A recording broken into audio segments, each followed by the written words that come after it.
buat Mbak Elisa ya. Terima kasih. Terima kasih. Matur nuwun Gula Tampi. Ini gubuk asmara kita.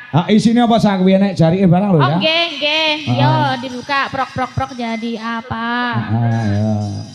Kok iki ono katok barang.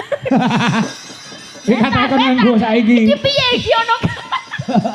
Hari ini iki pas ora iki masalahe. Pas ketoke. Kira-kira ya pas. Kok ya bisa ya menaksir ini kakiku seberapa. Lah ya kok iso pas dawa nih barang ya. Apa meneh? Coba. Cari ya. Oh ya. Wih ngomong tekan dengkul tok. Ini kayaknya ya sampai. Oh iya. Ya rodok agak naik nggak apa-apa. Agak naik. Terus ini. Oh ada kebaya juga. Kebaya. Wah. Gamis. Ya. Luar biasa. Oke, terima kasih. Saya terima, Pak. Karot sak tase lho. Nggih, matur nuwun iki. Kula tampi. Iki tenanan ora iki? Tenan ya. Lah biyayene ning mburi kelir iki mau. Niku buat Mbak Elisa. Ya. Iki. Iki engko tak nggonjo aku nganu ra ya. Tiba-tiba jatuh cinta aku engko. Pokoknya terima kasih atas tali asihnya. Luar biasa. Saya terima. Mas Adi sampun nggih, Mas. Terima kasih ya, Mas. Terima kasih. Mas Adi. Iya, nggo klarifikasi no. Oh, ngono Ya. Nek ning panggung ki mung dunia sandiwara. Wong foto ki mes dudu urung karuan kuwi mesti cedhak karo Mas Ardi mergo penggemare pirang-pirang. Oh, ngono. Ya. Pengin neng Nganjuk wae disusul penggemar-penggemar saka Jombang. Wah, nyewa elep Mbak Elisa nyusul Mas Ardi. Saka Bandung, Jawa Barat kuwi nyusul neng Ngawi kuwi mung nyusul Mas Ardi. Luar biasa. Ya ampun ya, semakin ngeremboko. Yang jadi penggemarnya Mas Ardi. Nggih. Gubuk asmara digarap tayub. Nah, coba kaya ngapa? Katur sedaya para pamirsa. Ya, esok ngene ya. Ini bataku kelingan. Lah ya pas isuk kelingan. Gubuk biyen tak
Baru